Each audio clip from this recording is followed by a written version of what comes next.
আমি হরিয়ানার পানিপথে গিয়ে সেখান থেকে এই দাবি করেছিলাম।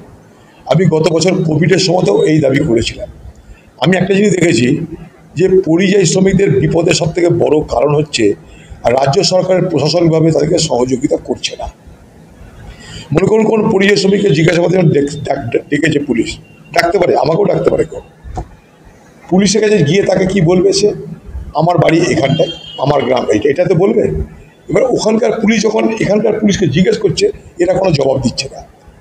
ফলে ওই পরিযায়ী শ্রমিক যারা পশ্চিমবঙ্গের পরিযায়ী, তারা কিন্তু পশ্চিমবঙ্গের প্রশাসনের উদাসীনতার কারণে তারা কিন্তু সেখানটায় অত্যাচারের শিকার হচ্ছে। সেজন্য আমার বক্তব্য একটাই, সেটা যে পরিযায়ী শ্রমিকদের জন্য রাজ্য সরকারের পক্ষ থেকে একটা পরিচয়পত্র ইস্যু করা হোক। সেই পরিচয়পত্র অনুযায়ী রাজ্যের প্রশাসন তৎপর থাকুক। সেই পরিযায়ী শ্রমিকের কোথাও যদি আটক করা হয় বা জিজ্ঞাসাবাদের ডাকা হয়, সেই পরিযায়ী শ্রমিক বলবে এটাই আমার অ্যাড্রেস, আপনি জেনে নিতে পারেন। এইটাই একমাত্র পরিযায়ী শ্রমিকদের রিলিফ দিতে পারে, তাদেরকে রক্ষা করতে পারে। চলতি মাসের 14 তারিখ মুর্শিদাবাদ জেলা কার্যালয়ে পরিযায়ী শ্রমিকদের পরিচয়পত্র দেওয়ার জন্য রাজ্য সরকারের কাছে দাবি জানিয়েছিলেন বহরমপুরের প্রাক্তন সাংসদ অধীর চৌধুরী। দেরিতে হলেও সোমবার তাঁর সেই দাবিকেই মেনে নিল রাজ্য। সাংবাদিক সম্মেলন করে মুখ্যমন্ত্রী মমতা বন্দ্যোপাধ্যায় ঘোষণা করলেন শ্রমশ্রী প্রকল্প। তিনি বললেন, সারা দেশের অন্যান্য প্রদেশের লক্ষ লক্ষ মানুষকে আমরা বাংলার সম্মানের সাথে রাখি, কিন্তু বাংলার মানুষ, এমনকি অন্ধ্রপ্রদেশে আমি শুনলাম কালকে একজনকে খুন করে তার ডেড বডিটা পর্যন্ত দিতে দেওয়া হয়নি। প্রতিদিন এই জিনিস চলছে সারা ভারতবর্ষ জুড়ে। শ্রমশ্রী প্রকল্প কেন করছি? তার কারণ হচ্ছে এই প্রকল্পের মূল উদ্দেশ্য পরিযায়ী শ্রমিকদের বাংলায় ফিরিয়ে আনা এবং তাদের জীবিকার জন্য, নিজের পায়ে দাঁড়ানোর জন্য সাহায্য করা। যারা ফিরে আসবেন এককালীন ভ্রমণ সহায়তা সহ আমরা 5,000 টাকা দেব। পুনর্বাসন ভাতা মানে আমরা ফিরে আসার পর 12 মাস মানে 1 বছর নতুন কাজের ব্যবস্থা না হওয়া অবধি প্রতি মাসে তাদের 5,000 টাকা করে দেওয়া হবে।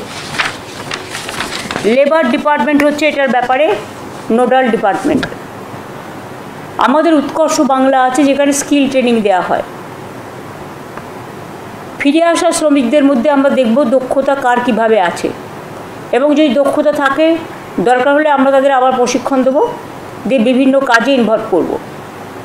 এছাড়াও কর্মশ্রী প্রকল্প আমাদের আছে, এই শ্রমিকদেরও জব কার্ড দেওয়া হবে।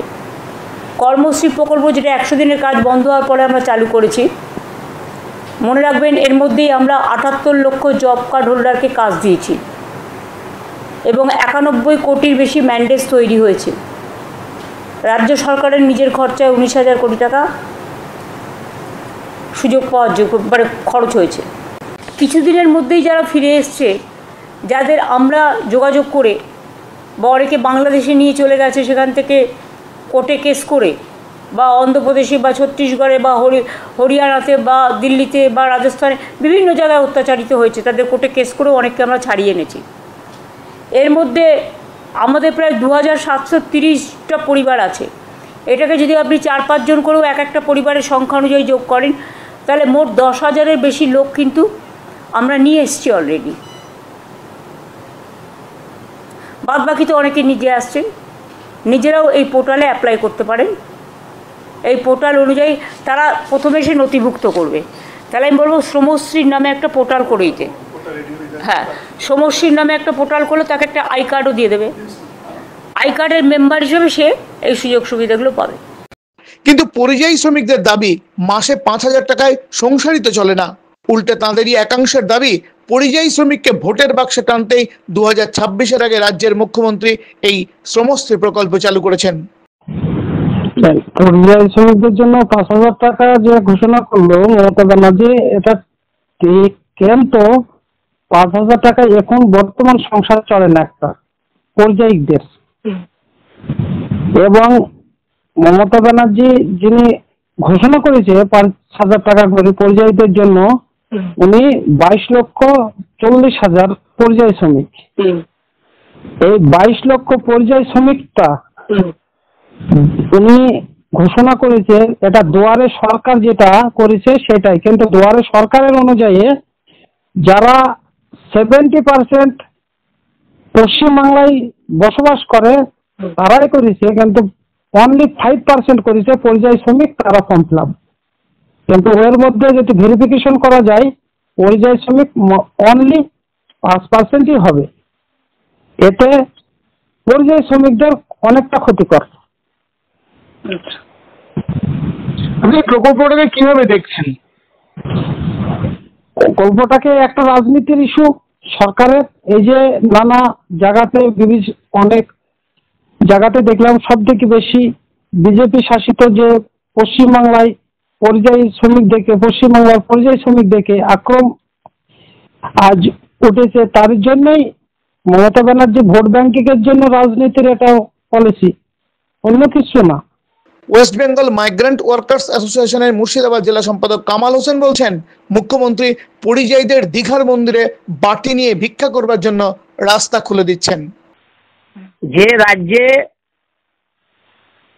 লক্ষ লক্ষ বেকার যুবক ছেলে মেয়েদের ভবিষ্যৎ নষ্ট করেছে, শিল্প সর্বনাশ করে, মনে হচ্ছে সমশ্রী নয় সর্বনাশ্রী, একটার পর একটা সর্বনাশ্রী তিনি ঘোষণা করছেন। রাজ্যের শিল্পকে যেমন সর্বনাশ করেছেন, লক্ষ লক্ষ বেকার ছেলে মেয়েদের জীবন নিয়ে করেছেন। একটা প্রজন্ম শেষ হয়ে গেল পশ্চিমবাংলার মাটিতে, চাকরি নেই, যেটুকু চাকরি তিনি দিয়েছেন দুর্নীতিতে পরিপূর্ণ। আজকে শিক্ষিত, অল্প শিক্ষিত, উচ্চশিক্ষিত ছেলে মেয়েরা এলাকায় কাজ না পেয়ে বাধ্য হচ্ছেন রাজ্যের বাইরে যেতে, এবং তারা গিয়ে সেখানে রোজগার করছেন। প্রতিদিন 800 থেকে 1000 টাকা রোজ পায়, এবং 30 দিনের মধ্যে 27 থেকে 28 দিন কাজ করে, ওভার টাইম কাজ করে। তারা যদি তিনি মনে করেন রাজ্যে ফিরিয়ে দিয়ে আসবো, তাহলে আগে সুনিশ্চিত করতে হবে কেরালার সরকার যেমন 26,000 টাকা মাসিক ন্যূনতম মজুরি ঘোষণা করেছে, এবং সেই টাকা সেই রাজ্যে সরকারি বেসরকারি সব ক্ষেত্রে পায়। এবং শুধু কেরালা না, অন্য রাজ্যে অন্ধ্রপ্রদেশ, কর্ণাটক, চেন্নাই, বোম্বাই, বিভিন্ন দেশের বিভিন্ন শহরতলিগুলোতে শ্রমিকরা প্রতি মাসে মোটা টাকা প্রতিদিন তারা আয় করে। মুখ্যমন্ত্রী চাইছেন সেই টাকা কি তিনি দিয়ে এখানে কাজ দিতে পারবেন? পশ্চিমবাংলার মাটিতে 1 কোটির বেশি পরিযায়ী শ্রমিক দেশের বাইরে কাজ করে, রাজ্যের বাইরে কাজ করে। দেশের বাইরে হাজার হাজার শ্রমিক তারা দেশের বাইরে, রাষ্ট্রের বাইরে কাজ করতে গেছে, এলাকায় কাজ না করার ফলে। তাহলে বাইরের রাজ্যে যে মজুরি পাচ্ছেন সেই মজুরি কি পশ্চিমবাংলা সরকার, মুখ্যমন্ত্রী তা সুনিশ্চিত করতে পারবেন? যদি না পারেন তাহলে কি তিনি দীঘার জগন্নাথ মন্দিরে ঘটি বাটি নিয়ে সেই সমস্ত ছেলেমেয়েরা ভিক্ষা করবে নাকি? সেই ব্যবস্থাটি তিনি করতে চাইছেন। 5,000 টাকা কতদিনের জন্য? 1 বছরের জন্য, অর্থাৎ ভোট পার হয়ে যাওয়া পর্যন্ত। দিদির যা কিছু গল্প ভোট পার হওয়া পর্যন্ত। যে লোকটা বাইরের রাজ্যে মাসে 50,000 টাকা কামায়, সে আপনার 5,000 টাকা নিতে কেন আসবে?